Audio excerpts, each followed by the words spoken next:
Welcome, ladies and gentlemen. Please welcome co-chairs of this year's commemoration event, Councilman Eric Nazarian and Razmik Mansourian.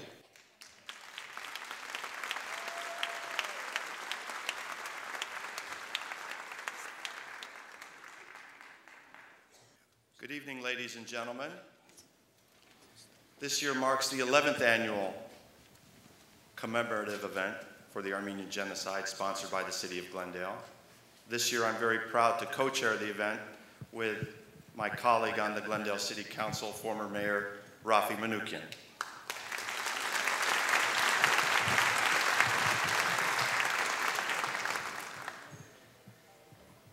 For as far back as I can remember, and that goes back many years, I'd been hearing from my parents and grandparents about April 24th, the massacre of the Armenians, the genocide, the first genocide of the 20th century.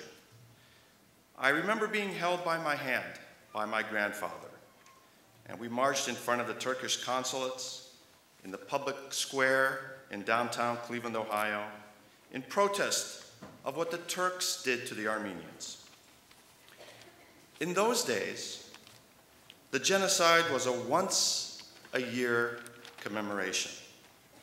We would wait until April 24th, our whole family, and the few Armenian families that lived in Cleveland, to go to church, to pray for our murdered relatives, to demonstrate, to sing sad songs, to recite some poetry, and then go back home.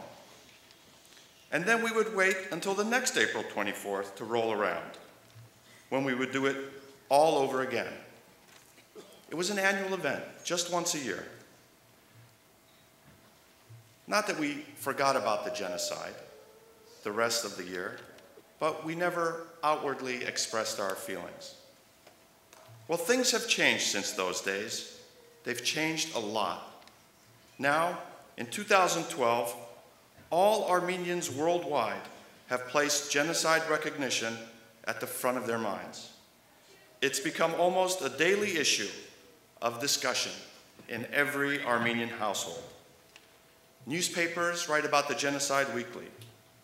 Filmmakers like Eric Nazarian are making movies about the genocide.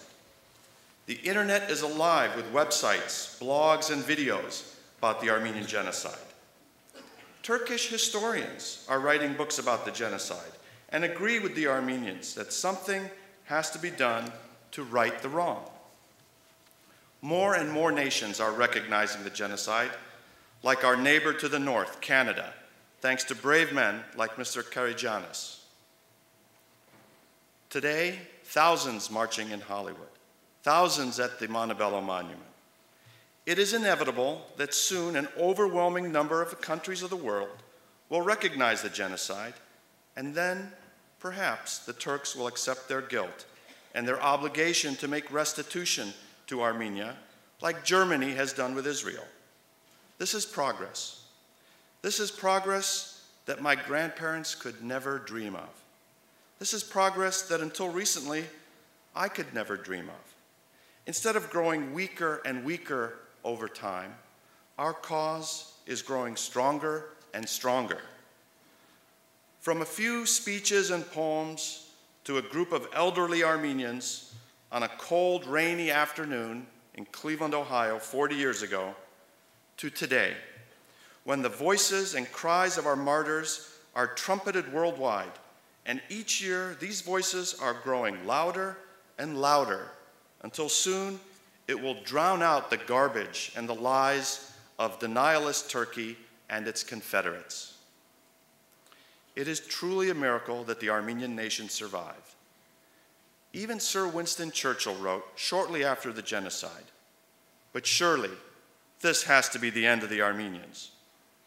But like a phoenix, the Armenians rose from the ashes of its corpses, its homes, schools, and churches, and took flight again.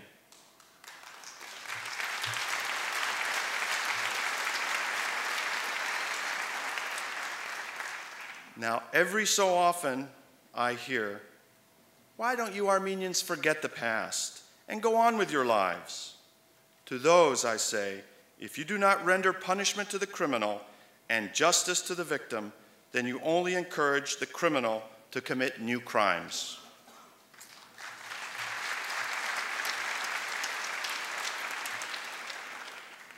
In memory of my grandparents who were genocide survivors and all the genocide victims, I'd like to end my remarks with a quote from Avadis Aharonyan. And you've heard this from me before, but I think it's most apt. Այսքան չարիք թե մորանան եւ ներեն մեր որդիկ, թող ողջ աշխարհ կարդա հայուն նախադինք.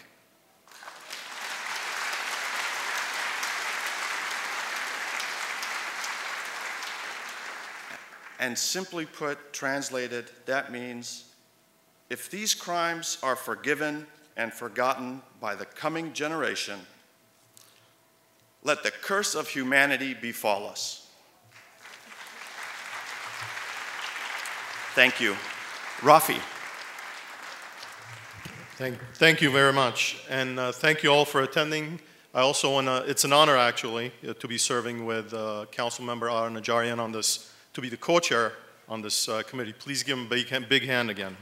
Thank you very much. Armenians worldwide gather on this date to commemorate the 1.5 million lives, women, children who perished during the first genocide of the 20th century, the Armenian Genocide. On April 24th, 1915, Turkish authorities arrested hundreds of Armenian scholars and community leaders in Constantinople and proceeded to murder them. This was the start of what is now considered the genocide that was designed to eliminate the Armenian population from their ancestral homeland.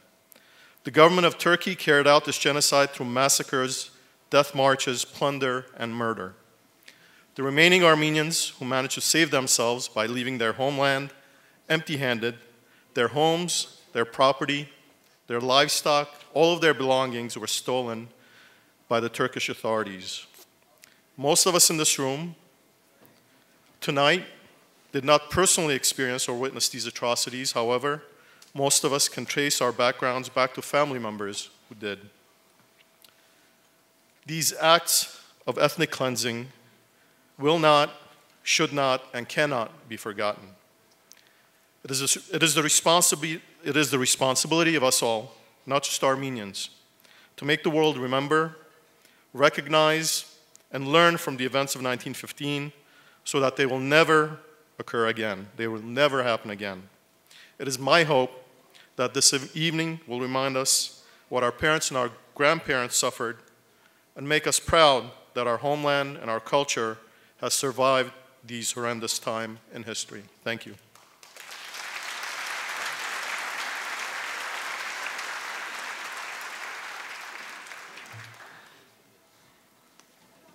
Ladies and gentlemen, we have many dignitaries with us today, but there are three that I would like to introduce and invite to the podium to offer their remarks.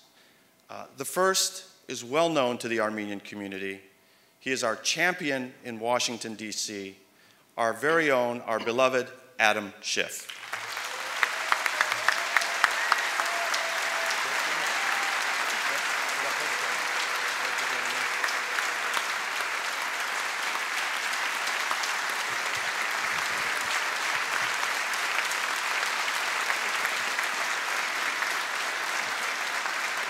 Thank you. Ara and Rafi, thank you for being our co-chair this evening and along with the City of Glendale providing this beautiful commemoration. And I want to thank all of you for inviting me to participate.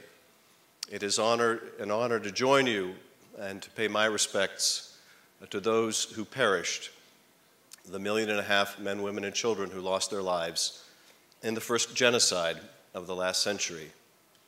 And as we gather here tonight in Glendale, we are mindful of the fact that halfway around the world, a tyrant is using the machinery of his government to kill his own people.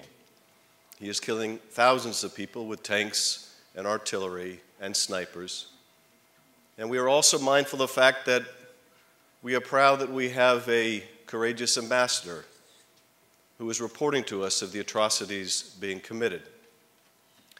That tyrant is, of course, Bashar Assad, but the diplomat you may not know. His name is Robert Ford, and he is a quiet, dignified man who had the courage to visit the worst cities of the violence, places like Homs, and report to us what was taking place and help open the eyes of the world to the atrocities that were being committed. I spoke to Ambassador Ford about his visit to Homs, and he said when he got there, because he traveled with no entourage, the people in Homs at first didn't believe he was who he said he was. And he would say, "I'm the American ambassador," and they would say, "No, really, who are you, and why are you here?"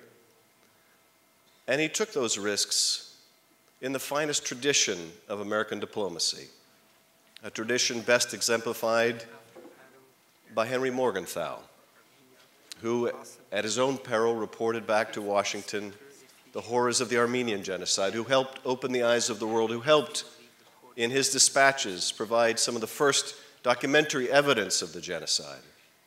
That is a proud tradition. It is a tradition we should venerate, the willingness to speak plainly about genocide, the willingness to speak plainly about killing and atrocity. It is a tradition that should be embraced at the highest levels of the American government, but at this point today, sadly, it is not. Like you, I was deeply disappointed in the President's announcement today, deeply hurt that he did not speak plainly what he knows to be true. I yearn for the day when our President will speak as he spoke as a senator, and that our Secretary of State will do the same. There is no quarreling about the facts. The Ottoman Empire tried to wipe out an entire people, a beautiful, historic, a cultured, loving, and warm people. Not because of what they did, not because of what they said, but because of who they were. It is the very definition of genocide. They tried, and thank God, they failed. And the success of the Armenian community, which has risen phoenix-like from the brink of destruction, is the most graphic example of how they fell short. Because we see in Armenian children today who are learning the language, who are learning Armenian culture, who are learning Armenian history, who are practicing the faith of their parents and grandparents for generation after generation, that the Armenian community, the Armenian people, the Armenian nation has not only survived, but has thrived. And we also, I think, can say with great confidence that those who perished, if they could see what has become of the Armenian people, they would be so very proud. And although the Sir Paisan who are here this evening could say certainly better than I could, when I say if they could see what you have accomplished, I think, Sir Paisan, that they can see. I think they can see, and I think they are very proud. And we should have that same pride. We should have the willingness that those great examples of courage that are still with us, examples like Ambassador Ford and Henry Morgenthau, we should have that same courage to speak plainly of what that lost generation endured, to call it by its proper name, and that name is genocide. Thank you, and God bless you.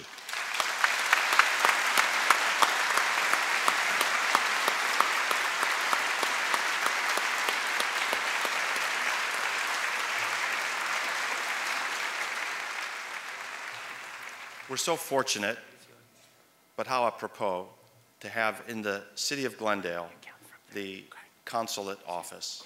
And I would like to bring up and invite to the podium, representing the Republic of Armenia, the Honorable Grigor Hovhannisyan, Consul General.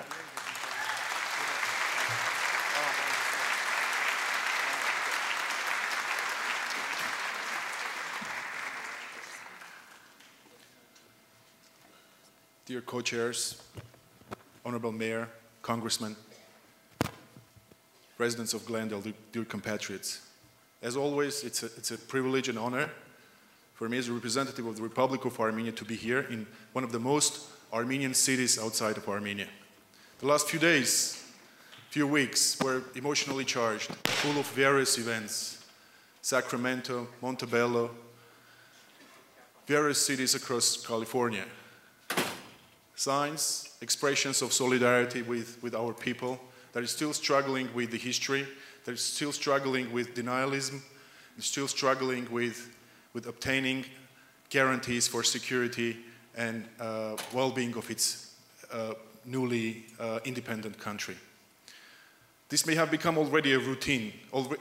The city of Glendale has been organizing evenings like this for 11th time, I understand. But beyond that, there should be an understanding that every time we recognize publicly, every time we get together and send messages, those are powerful signals to those who still attempt to not to face the history. It is an absolute imperative for the international community to address the unaddressed Armenian genocide issue, because Armenian genocide is not an Armenian issue alone. Every single genocide, every single crime against humanity that has not been properly addressed and condemned is a problem of mankind. This is how we see it. This being said, I'm here to offer my heartfelt gratitude, thankfulness to all of you, to elected officials, to elected offices across California and the United States for their sense of solidarity and comfort that they offer to us, residents, and as well as for their amazing and much appreciated friendship to the Republic of Armenia. Thank you.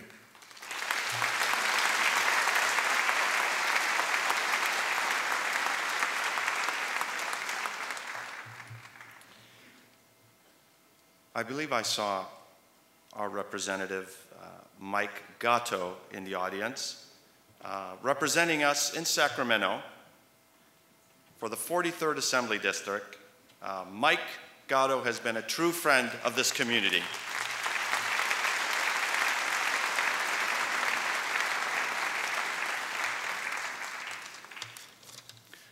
Bari Yereko.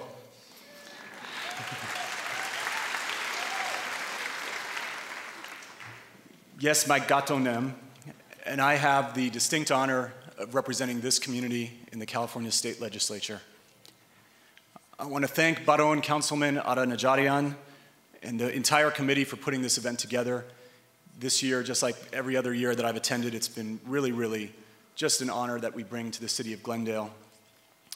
All ladies and gentlemen in the audience, colleagues, honored guests, tonight we come together to mark the tragic events of the Armenian Genocide.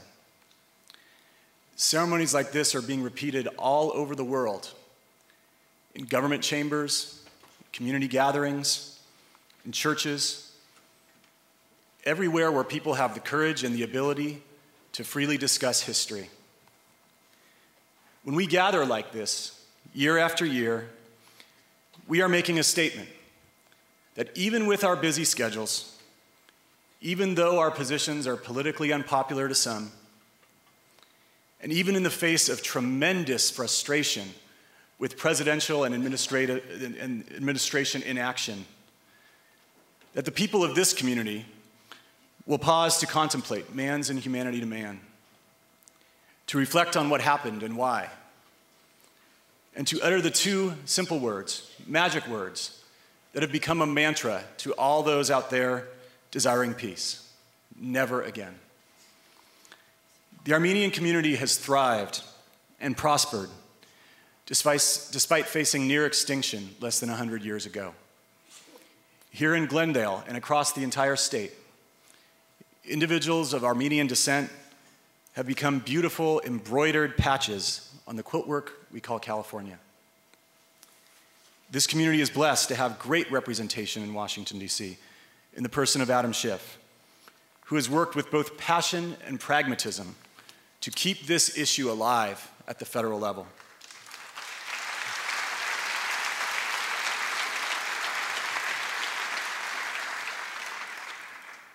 I have worked very hard to fill his shoes, or to attempt to fill his shoes at the state level. Although there is much less that the state of California can do, we've made great inroads together, working with all of you, in insisting that our state courts be open to survivors' claims, and that the museums in this state give back the items that were looted, holy items that were taken along with the lives of so many. I thank all of you for your passion, for taking the time to be here this evening, and for your efforts to ensure that all officials, whether of Armenian descent or not, carry the banner of justice. May the Lord God bless Glendale. May the Lord God bless all of us who continue the fight. Thank you very much. Hey, Bob, I think the issue we have now is they have it like set pretty high for taller people. I'm not sure that the other speaker, Frank, is substantially shorter than next. Ladies and gentlemen, we elected a new mayor in Glendale this month. He is well known to you. He has been a close friend of the Armenian community and supported Armenian issues whenever he can. I'd like to introduce to you the Honorable Frank Quintero.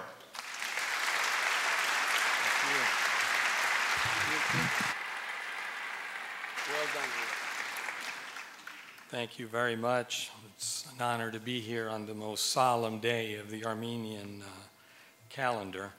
I want to welcome you all on behalf of the City Council of the City of Glendale, and I want to thank the committee that has worked for 11 years. Mr. Manoukian was on the council, Mr. Weaver was on the council, and so was I, when we decided to take this step. Many of the committee members are the same ones that showed up 11 years ago, and they continue to serve. I also want to recognize Laura Friedman, who was mayor last year, who's also in the audience. And our new city manager, Scott Ochoa, as well as a police chief, fire chief, all of the heads of the departments are here in attendance. So let me say that my relationship with the Armenian community started in 1977. I had an office in the city of Glendale, and I worked with families, I worked with unemployed people. So in 1977, Armenian families began to come to this city from Beirut, and they came from Aleppo, and they came from Baghdad, and they came from Kuwait, and they even came from Argentina, and then of course they came from Iran, and finally from Hayastan.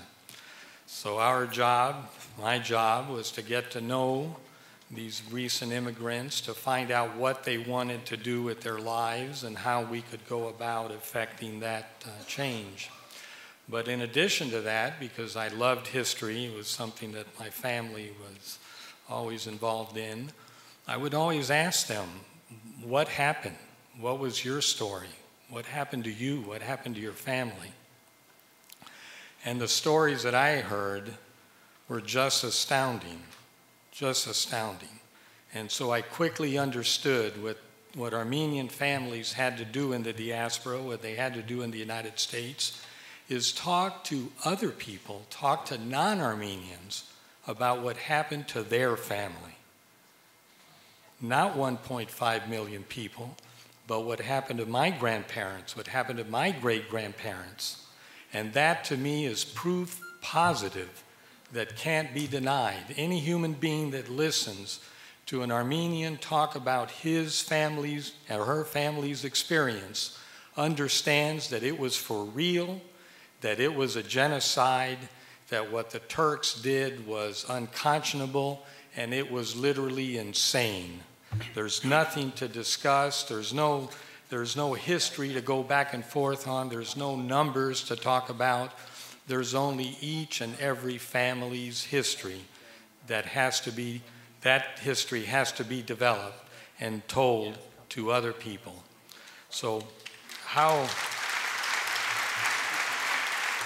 long are we going to have these events here at the Alex, and how long is the diaspora, and of course in Armenia, how long is this going to go on? Well, I think there's two things that have to happen. One thing for American Armenians The Congress of the United States has to issue a joint proclamation, the House and the Senate, and it has to be signed by the President of the United States, recognizing what happened was a genocide. And then the second thing that has to happen is Turkey, the Republic of Turkey, the government in Turkey, has to not only recognize the Armenian genocide, but also has to deal with the issues pertaining to the survivors of that genocide, to the Armenians in the diaspora, and to the people in the Republic of Armenia. So I want to thank you very much for your attendance tonight, and once again, thank the committee. I think it's a wonderful program we have.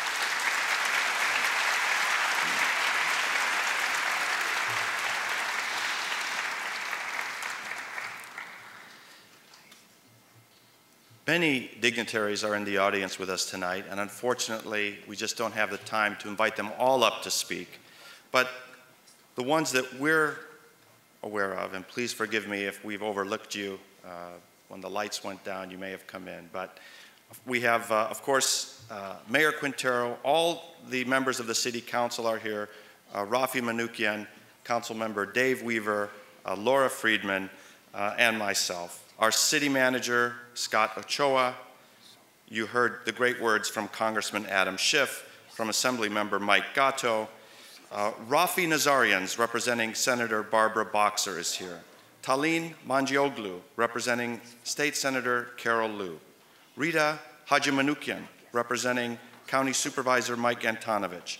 Hovhannes Gasparian, representing State Senator Anthony Portantino, who is not state senator, I'm sorry, he's an assemblyman, but Hovhannes is actually dancing in the Hamazkayin Dance Group. The Honorable Grigor Hovhannesyan, we're honored to have His Eminence Archbishop Hovnan Derderian, His Eminence Archbishop Mushev Mardirosyan, His Eminence Archbishop Vache Hovsepian.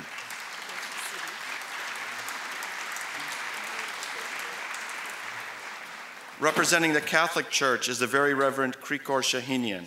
Representing the Evangelic Church, the Very Reverend Joseph Matosian. Representing the Jewish community is Rabbi Simcha Bachman, Temple Sinai. Thank you, Rabbi. And representing the Glendale Unified School District, Board Member Nairi Nahapetian. I'm not sure if she's president. Vice President, perhaps. I missed my newspaper this week. GUSD Board Member Christine Walters, Board Member Joylene Wagner, and Board Member, past President, Greg Grigoryan. Thank you, everyone, for attending. If I missed you, please send down a note and we can recognize you towards the end of the event. But now it's time to introduce our keynote speaker, the Honorable Jim Kerjanis. The Honorable Jim Kerjanis is the Liberal Member of Parliament for Scarborough-Agincourt. On May 2nd, 2011, he was re-elected for an 8th consecutive term, having first been elected to the House of Commons in 1988. Jim is the Liberal Party critic for multiculturalism and is responsible for stakeholder and community outreach. Over the years, the Honorable Jim Karygiannis and several of his colleagues and the Armenian community pressed Parliament to recognize the Armenian genocide. On April 21st, 2004, members of the Parliament voted overwhelmingly to acknowledge the Armenian genocide and condemn it as a crime against humanity. And on April 19, 2006, the Government of Canada officially recognized the Armenian genocide.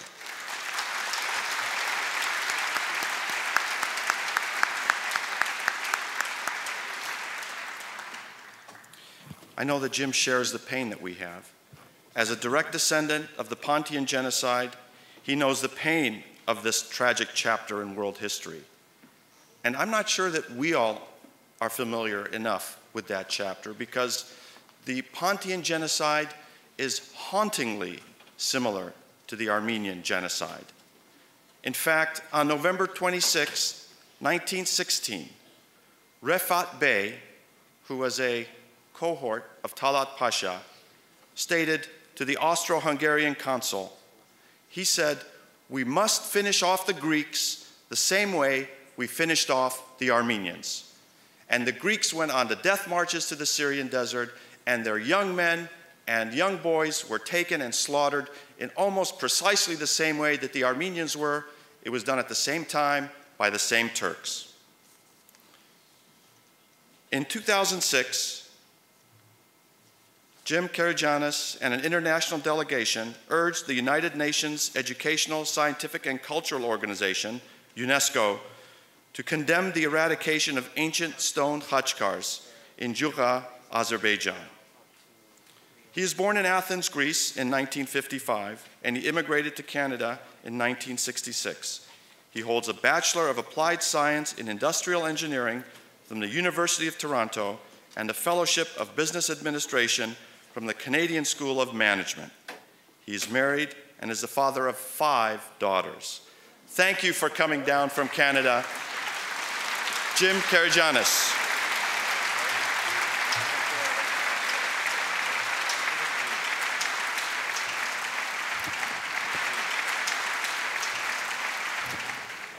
Fellow colleagues in all levels of government, Reverend Fathers, members of the diplomatic corps, ladies and gentlemen. And you know what? I have had person after person after person come and say to me, "I'm from Canada." Fellow Canadians, I'm here to take you home.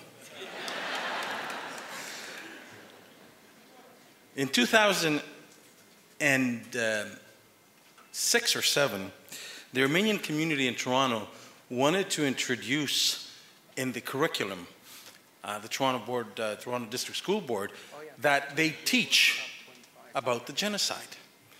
And we had gone down with a whole bunch of us, and there were speakers after speakers, and of course there was the Turkish delegation there. And I spoke very passionately about what my forefathers had gone through, the burning of Smyrna, and I said September the 9th to the 12th, 1922, 3 days, Smyrna was burned. And when I finished, another fellow came up to me, I think he was Turkish, and he says, "What we didn't do back then, we're going to finish now." I looked at him and I said, "Step outside, buddy."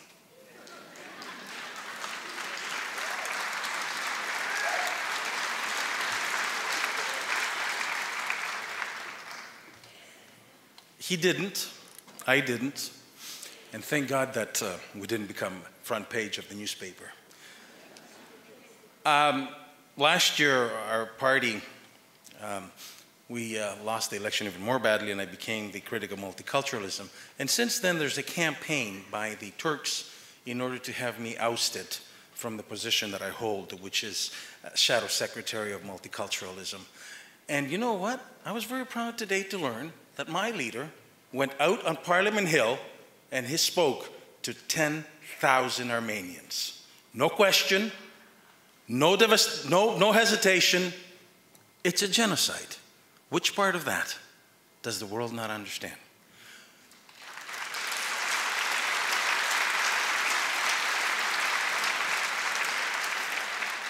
Which part does the world not understand that our forefathers were butchered?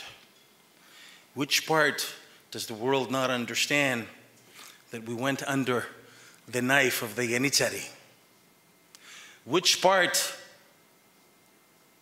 that people migrated and a whole bunch of people left Turkey? Some fled to, you look at the history of the Armenians. I've seen churches in Calcutta, India. That's how far Armenians migrated. And then my forefathers came to Greece. Now, some of you have visited Athens, Greece, and some of you have gone up to Parthenon or Acropolis. Folks, in 1922, at the top of Acropolis, there were tents where people were living in. That's what our people have gone through over the generations. Now, let's fast track to 1974. You'd figure after they'd done everything that they did to us, they would stop and quiet and don't do nothing else. 1974, July. Cyprus gets invaded. To this very day, there's 40,000 soldiers from Turkey in the north part of occupied Cyprus.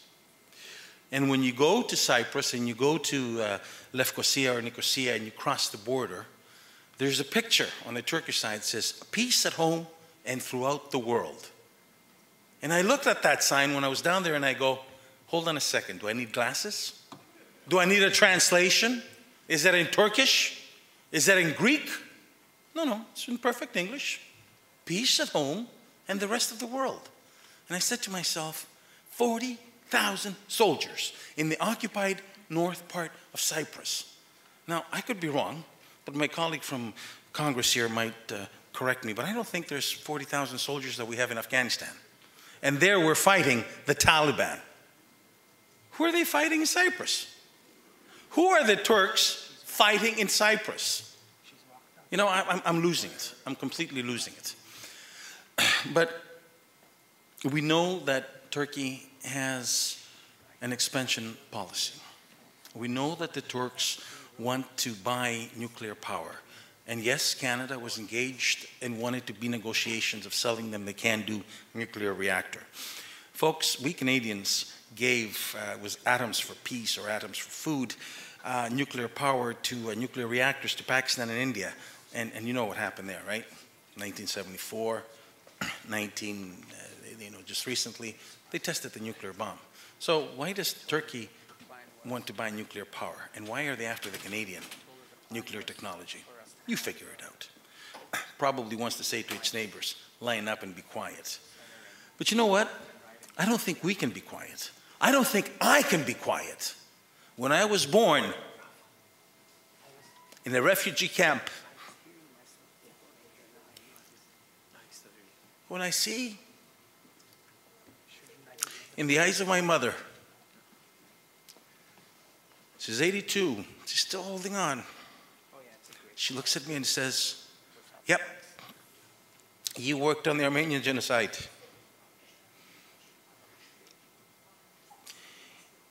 And you made a promise to me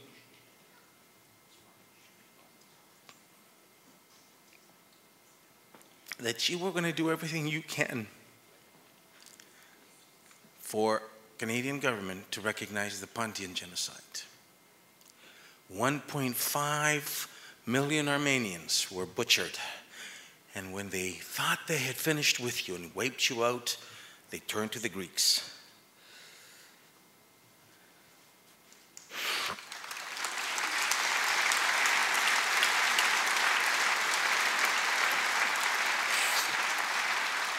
And they thought they finished us off.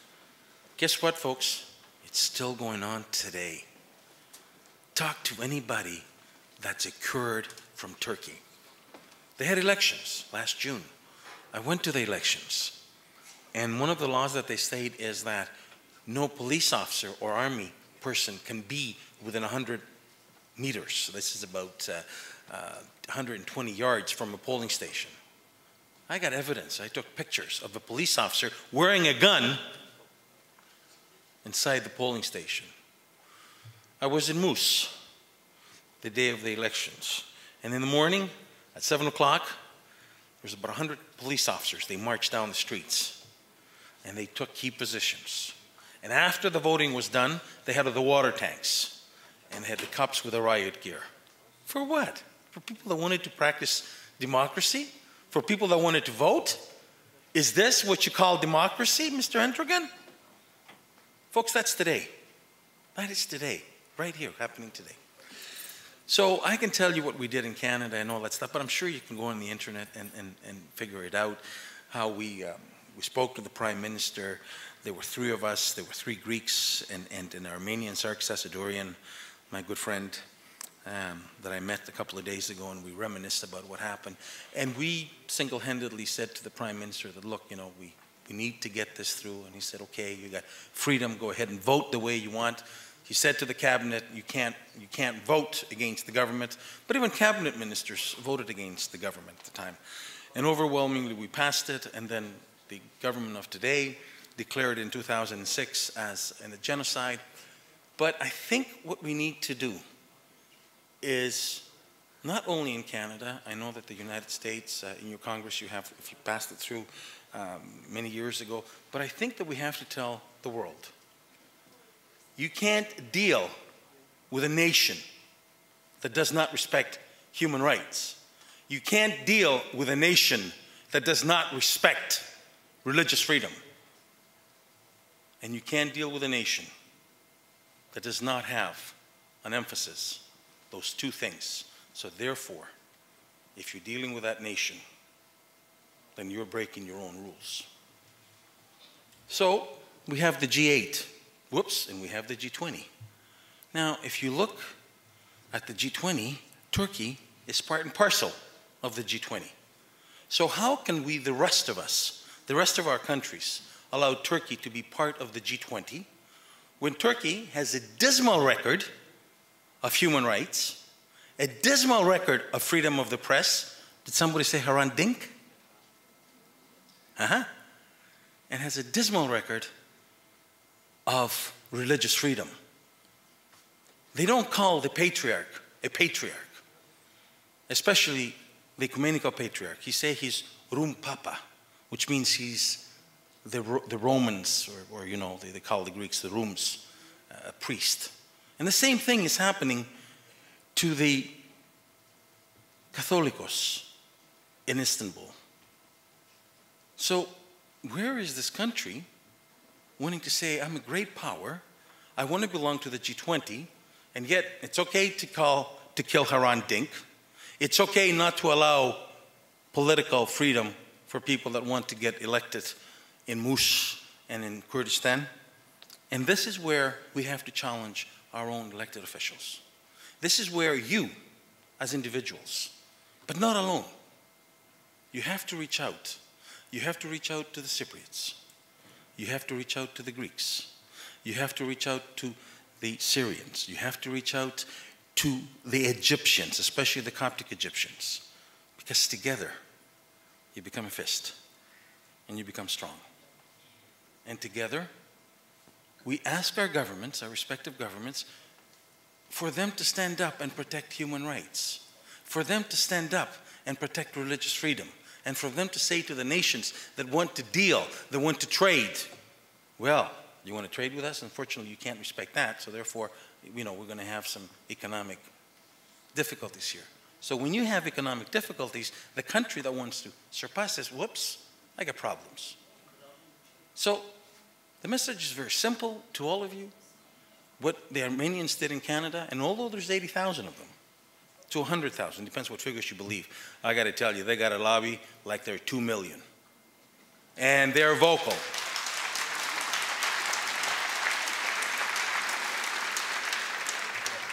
And you know that they're there, because come every election, they're there with people helping out.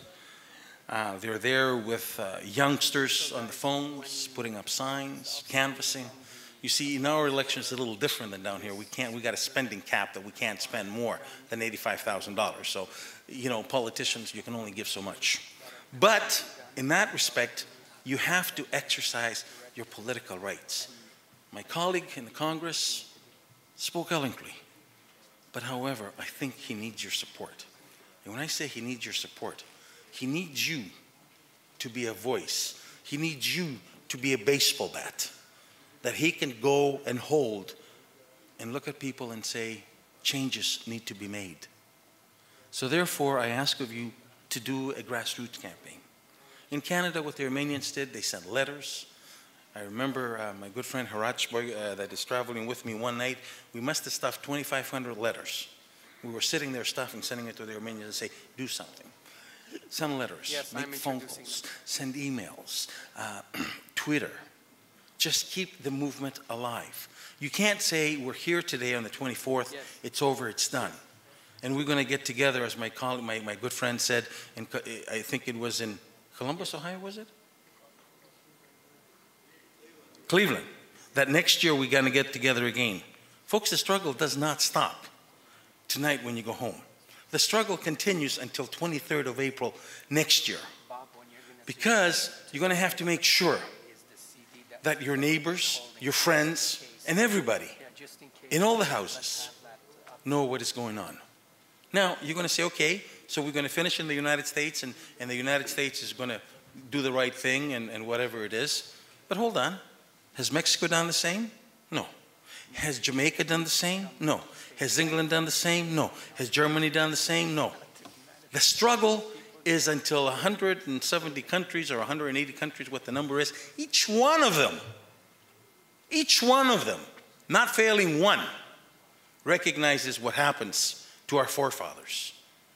You know, Hitler in 1939 said, when he was getting ready for the final solution, who remembers the Armenian genocide? The actual print one. My mother does. I'm finally moving up in the world. I do. And you do. Special things.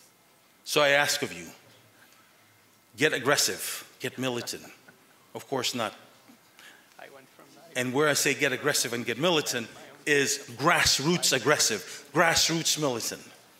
And follow the examples of your brethren up in Canada, or else I'm going to take the Canadians with me back home. Please, I ask each one of you, send an email, send a fax, get on the phone. Not only to your local representatives, but all the representatives across the United States. Get aggressive and send emails up to Canada. Get aggressive and send emails to the federales down in Mexico. And do that not yesterday, not today, but now. You all have Blackberries, the greatest invention that we had up in Canada, or iPhones or whatever. You can find out who represents.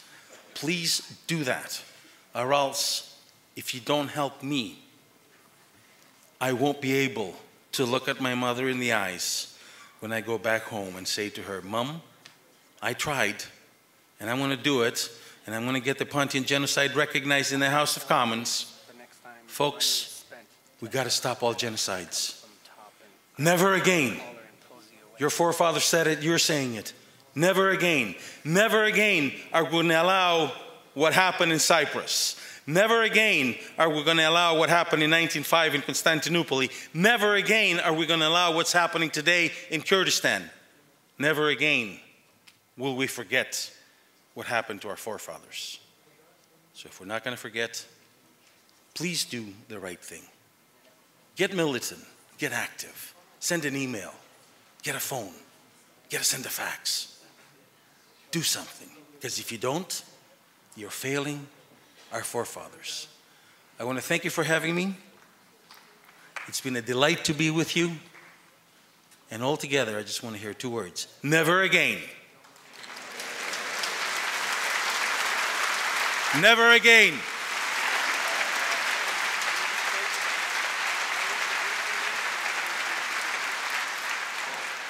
Please welcome the Hamazkayin ANI Dance Company, artistic directors Yeghia Hasholyan and Suzy Barserian Tarpinian.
Please welcome soprano Anahit Grigoryan.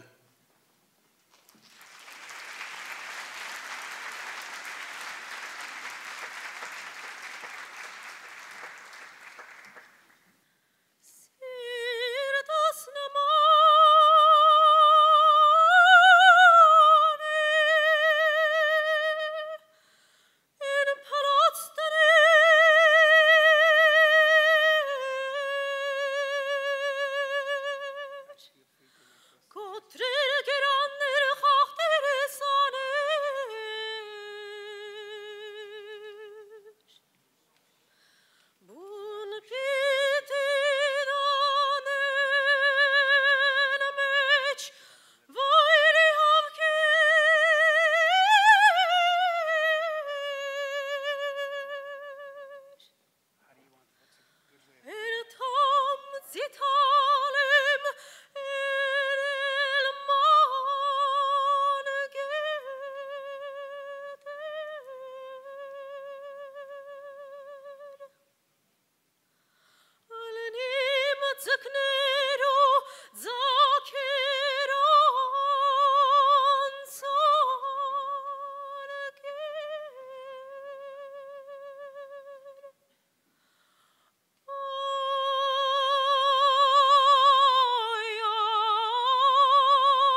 Wonderful performances by ANI Dance Group. Please give them another hand.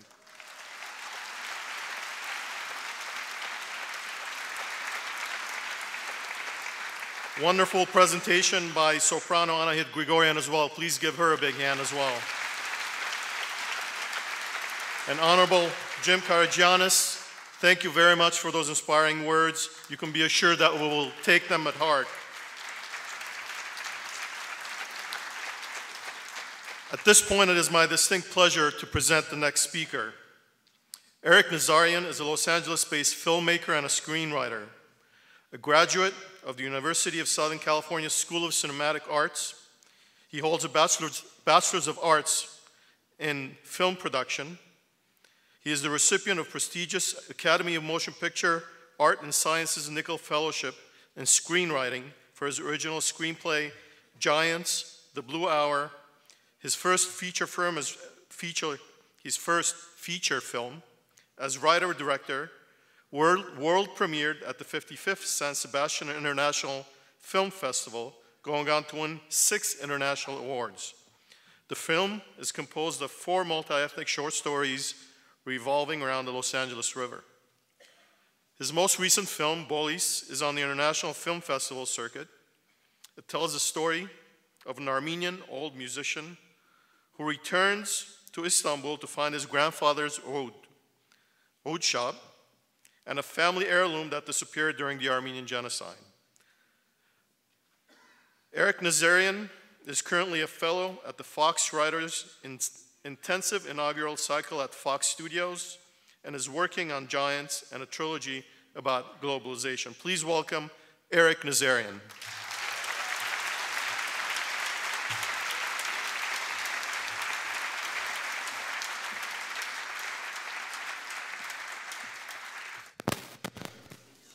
I'm innocent. Thank you very much. I just want to express my sincere thanks to my dear friends, Nora Yakubian, Zizette Mullins, the Glendale City Council, everybody for putting this beautiful event together. Thank you very much, ladies and gentlemen, who you were present tonight to commemorate this very, very important event. To Archbishop Hovnan Sirpazan, Archbishop Musheb Sirpazan, Sirpazan Vache, everybody for being present tonight. I'm going to speak quickly because we're going to get to the film, but I just wanted to give you a little bit of a context. I was driving down here today and just to kind of get myself in the headset of hopefully what I would speak. I had 10 billion things on my mind, but I think I'll wing it, which is sometimes best because you're shorter. I was listening to Brother Serge Tankian's Yes, It's Genocide, and it's a beautiful song. I urge everybody to download it, read it, hear it. It's a hymn. It's an ode to everybody's lost ancestors. And I found myself driving from Brand all the way to Chevy Chase in Glendale, where I grew up, with my family that emigrated here in 1981. And I suddenly went into this reverie, remembering my grandfather, late Hovannes Nazarian. He would walk me up and down the street, and back in the days when he was a young man in Tehran, in Iran, in a village called Khorzan, he taught himself how to write by using a little charcoal and writing the Aba Gada on his thumbnail. And with this need, this urge to understand literacy and literature, he raised his family, of which my beloved superhero Aunt Eric Nazarian is here in the audience, who taught me everything about Gomidas Vartabed, Tayrik Muradian, all these rich tradition of Armenian stories that we were raised with in this beautiful country, in this beautiful city. And as I was driving up here, I suddenly realized that 2 things happened for me making this film. Obviously, one was my family, my grandfather, his love for literature and literacy.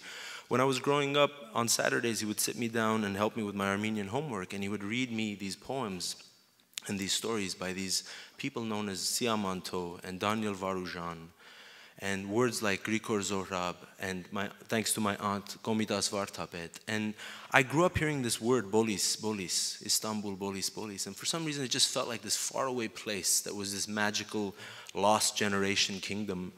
As I grew up, I found out about the Armenian Genocide on April 24th, and Bolis became the cradle of that genocide, even though the genocide started in the 1890s.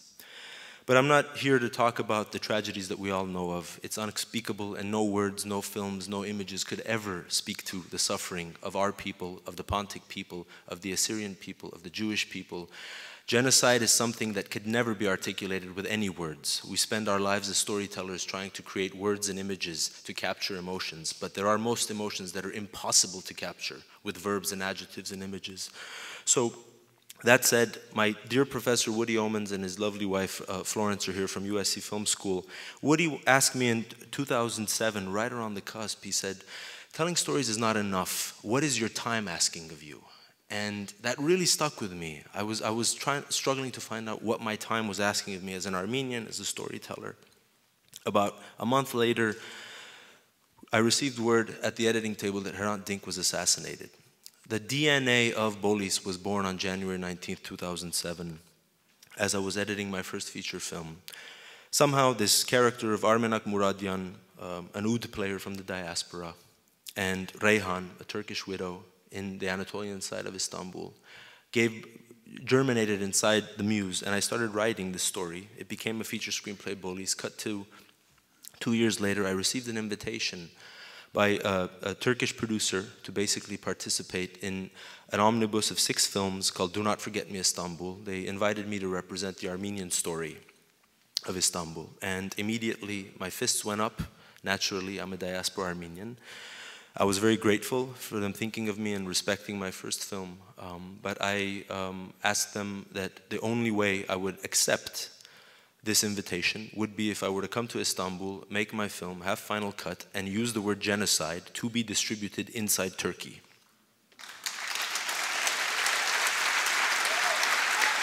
Thank you. Obviously, it's a very different world out there, and as a creative artist and as somebody who's blessed to be able to, as my grandmother said, Tavus, she said, we spent our lives earning bread by the tip of the shovel so that you could earn your bread by the tip of your pen. And I always wanted to honor that. And I don't take my freedoms lightly, having been born in the former Soviet Union and having raised in this wonderful country. So with that, they agreed, and I went to Istanbul, and I arrived on the day when the flotilla disaster happened. And it was quite an experience. This is a story that I'm very, very proud of.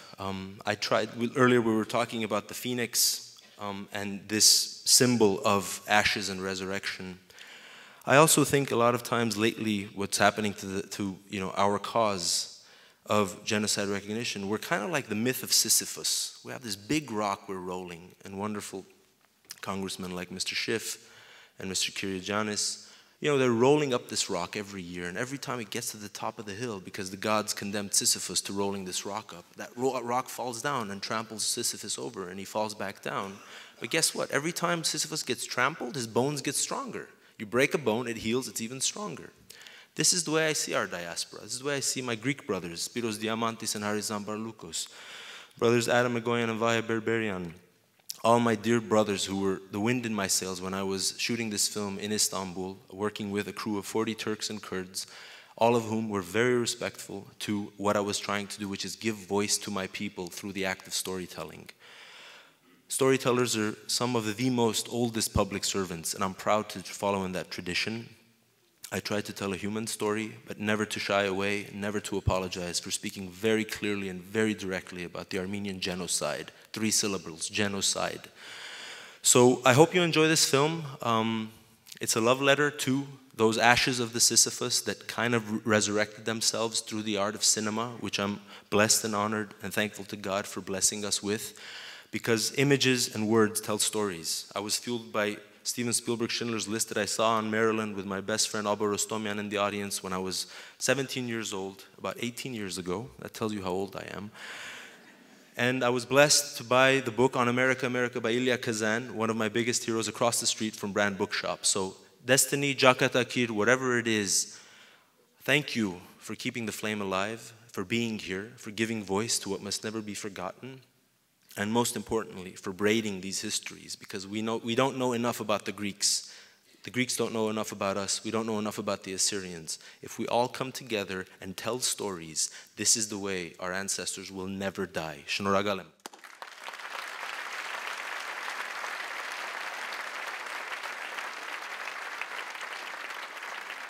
Please welcome Harout Foudolyan performing Խնդրում եմ Bahanches Bes. I am asking as demanding.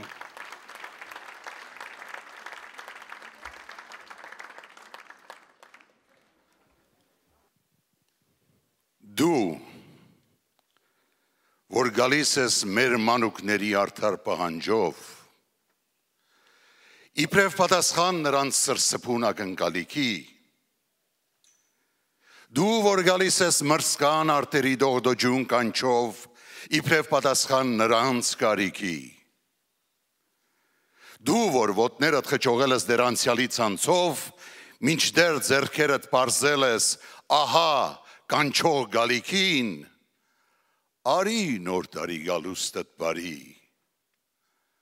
արի նոր տարի, բայց այնպես արի, որ ատոմական այս ահեղ դարի գորժ ժամացույցը, ինքն իրեն լարի մայրացած հարսի սրտատրոփի համաչափությամբ, և նրա անտես սլակները զույգ, իրենց վիրավոր թևաթափությամբ ոչ թե մեզ կրկին քարանձավի անաչ խորոջը մատնացույց անեն, այլ տիեզերքի անկող դաշտերին մեր զույգ աչքերի հայացքը տանեն։ Արի նոր տարի գալուստդ բարի, բայց այնպես արի, որ ավելանե աշխարհի բարին, և այդ աշխարհի բախտի վրայով խևորեն ձգված մետաղալարին, լարա խաղացի ծպտված տեսքով չարը չպարի, ողջ մարդկությանը դնելով ծանոթ ծաղրացուի տեղ։ Անձրևի տեսքով, ձյան կերպարանքով այդ դու ես գալիս,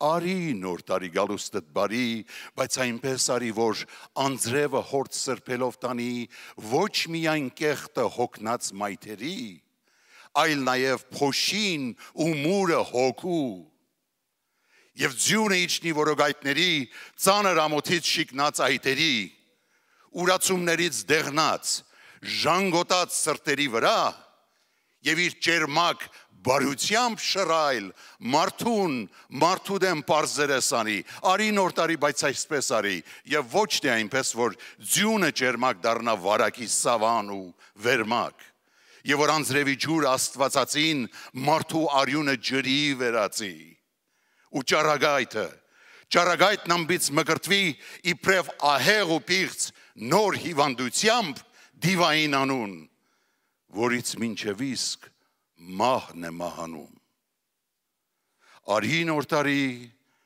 և արթնացրու քո թնդուն քայլով ուշ մնացածին, քնով տարվածին, տուր ապաքինում հոգով ցավածին, հիասթափվածին մի նոր հիացում, սիրասթափվածին մի նոր միացում, ձեռքից հավատքը փախուստ տվածին, իբրև նոր տարվա բաղցալի նվեր, դուր նոր հավատի կապակուր թևեր, մանկանը մեծի մտքի լիացում, մեծին մանուկի անարատություն, տափարակներին արարատություն, իսկ երկրագնդին մի առատություն, որ նրա վրա քաղցը այսուհետ չունենա ոչ մի կայսրություն ու գահ, ու սարսափն իրեն թագագիր չզգա, որ ազատությունն իր բարեգունեղ շապիկը ճեղքած տրվի ճախրանքի, և որ այլևս ոչ մի ժողովուրդ, ոչ մի ազգ ու ցեղ, պատմության քափից ու սև մրուրից չթունավորվի, դառնա լիազոր, դառնա լի իրավ, և մենք վերջապես հասկանանք իրար, ամենքս, բավ է, հասկանանք իրար, նաև հասկանանք, որ մեր իսկ արյան գնդիկը մանր, այս երկիր կոչված գնդից ավելի մեծ է ու ծանր։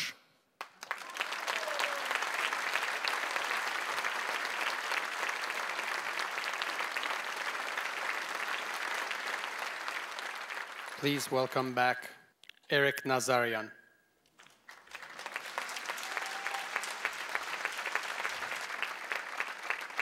Jakatagir for Mr. Foudolyan to speak before I would come back up here, because he just said something that really resonated with me. Haskanankirar.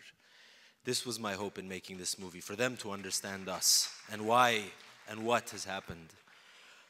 Just real quickly, because I know we have more, just in closing, I just want to say that I'm really proud of this movie. Just looking at all those credits, all my Turkish, Kurdish, Armenian friends, the Bolsai community, Hrant Dink's family that supported me, everybody that put wind in my sails in making this film. I'm really honored to share it with you in my hometown, in Glendale, Burbank.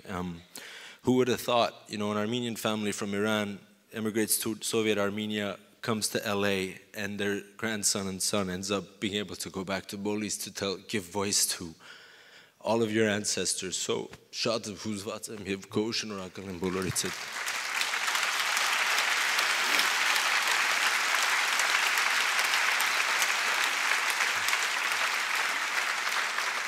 You know, April 24th means so many things to so many of us. For me, as a tzara of the pen and of the camera, it's the day that the sword tried to silence the pen. And it was the day that all the people that were arrested were people who had something to do with the ink and with the parchment and with thinking, culture, what defines us. You kill culture, you end a nation, you end a tribe. This was very categorically planned. When you read Peter Balakian's uncle's story, Armenian Golgotha, there's a chapter in there where he says, you know, the boot heels of the gendarmes and the fire engine red, I'm just paraphrasing, something that they came and they scooped us all up in one net. And they took him to jail, and in the middle of the night, the door would open and there would be a little bit of light coming in. Grigor Zorhabs and the Siamantos and all the people whose names we will not know were ushered in their pajamas and in their robes. So when you kill the ink, you try to silence a nation. And we must never be silenced, we must create. But commemoration is not enough, anger is not enough. Politicians have failed us, they'll probably fail us again. What matters is statesmen like Mr. Schiff, like Mr. Kerjanis, people who really, really believe in what they say and fight what they do. Regardless, I'm not a politician, I'm an artist. I will do my best to continue to tell the stories, to immortalize. But I think for our generation, hand in hand with commemoration, we have to create. We have to go beyond. We cannot be parochial.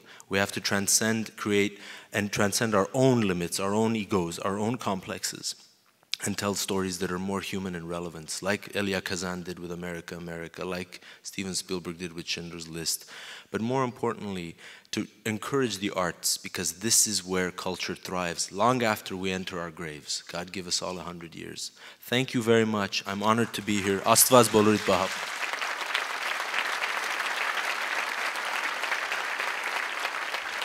Please welcome Razmik Mansourian performing Konstantin Orbelyan's Im Surp Hayrenik, My Beloved Homeland.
Surp hayrenik,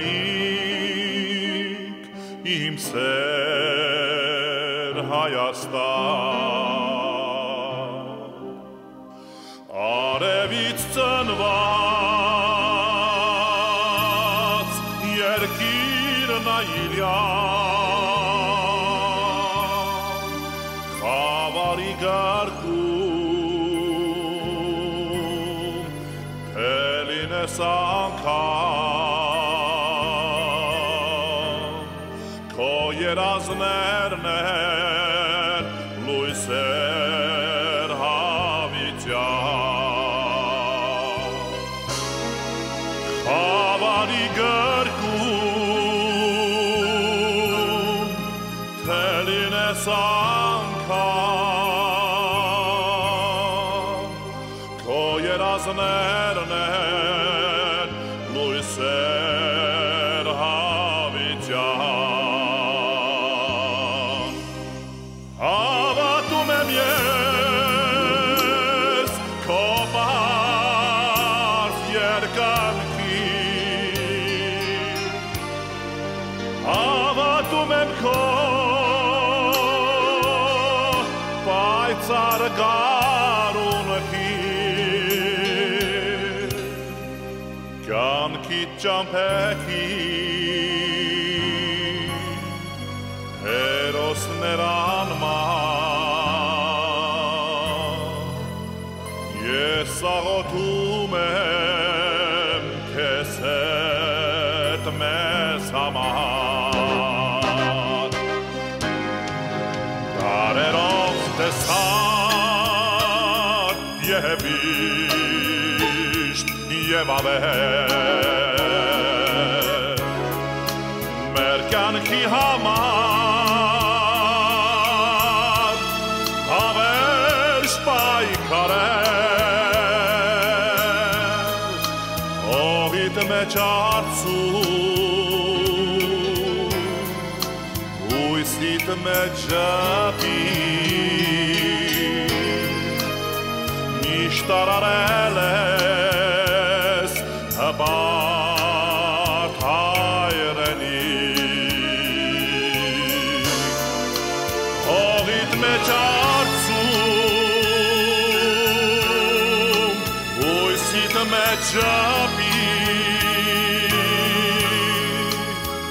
միշտ արարել ես հպարտ հայրենիք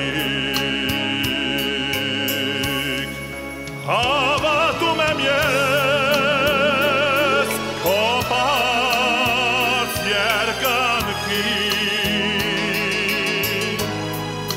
հավատում եմ քո պայծառ գարունքին կյանքի ճամփեքին հերոսներ անման ես աղոթում եմ քեզ հետ մեզ համար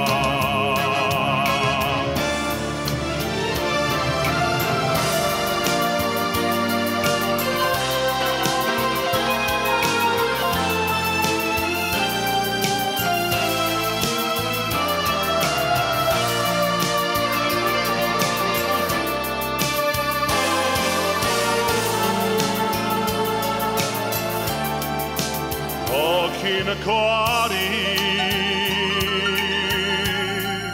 սիրտդ քո բարի անհուն կարոտն է ամեն մի հայի օղիդ մեջ արցում ույսիդ մեջ տարարել ես հպարտ հայրենիք դու արարում ես իմ սեր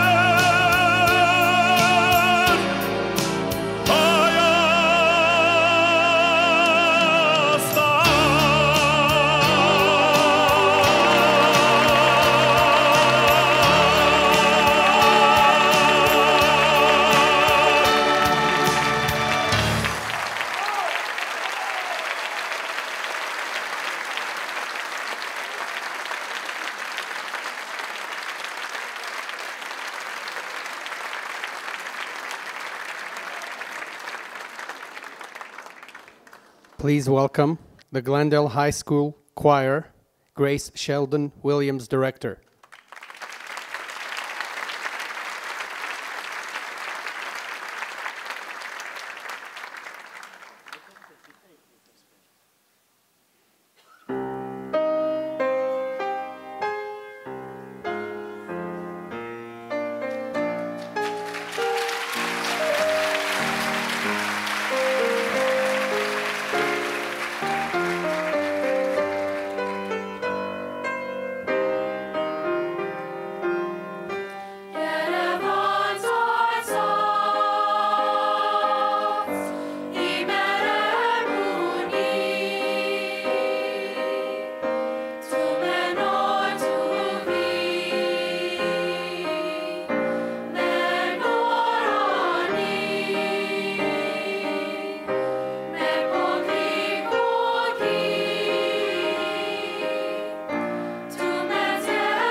Razmik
Zizette Mullins, I think we're in trouble. I don't know how we're going to top this program next year. I'm so impressed with all the performers and all the speakers. An amazing show.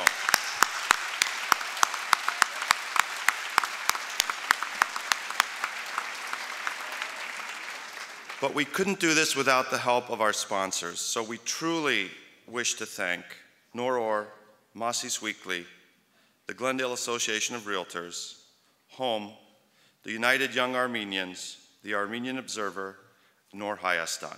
They are our silver sponsors. Thank you.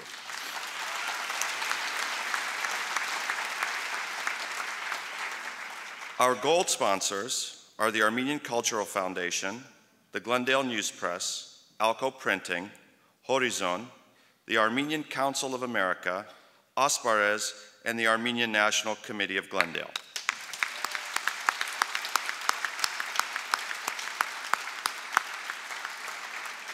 Our platinum sponsors are AMGA, AABC TV, the Armenian Rights Council, the Armenian General Benevolent Union, and Glendale Arts.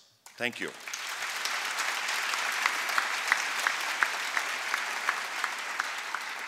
And our committee that worked so hard representing all the aspects of the Armenian community. I mean, all the aspects, and it's always a rigorous committee meeting that we have. It consists of Ara Aharonyan, Arlet Derhovanesyan, Armik Avedissian, Arutyunyan, Garakchegadi, Ellen Asaturian, Lena Bozoyan, Lilia Avagyan, Maria Sahakian, Nora Yakubian, Patil Derderian, Peter Darakjan, Shahe Sulemezian, Stephen Gimian, Yasmin Alpane. With our staff, Vicky Gardner, Elizabeth Grigoryan, Dean Lopez, Zizette Mullins, and behind stage, Jiro Habeshian. Thank you, everyone that made this possible.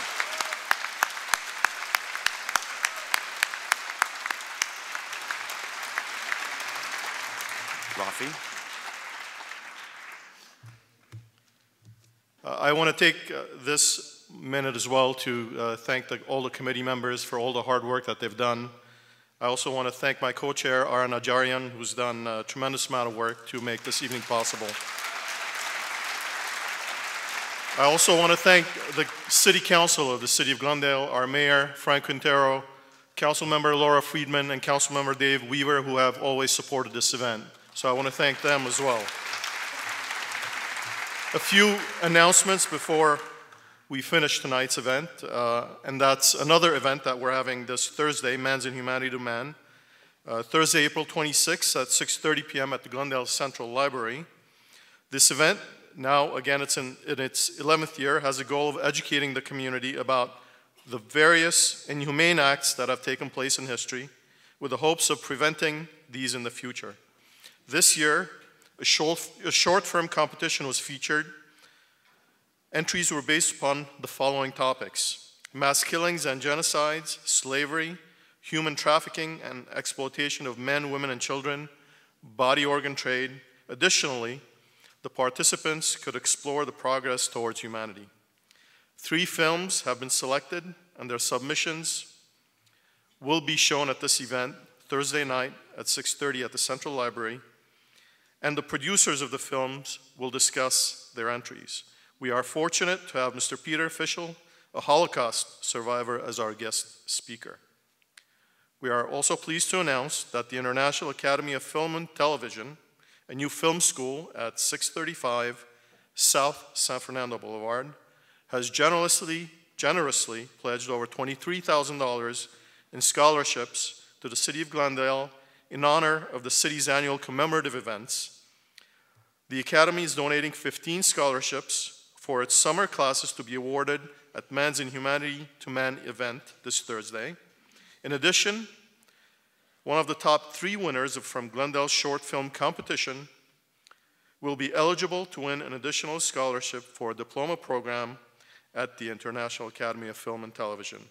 All attendees, youth, teens, and adults who are present at the Man's in Humanity to Man event will be able to enter a scholarship drawing, and 15 lucky recipients will go home with summer scholarships. We look forward to seeing you all there on Thursday, and thank you very much. Any last words?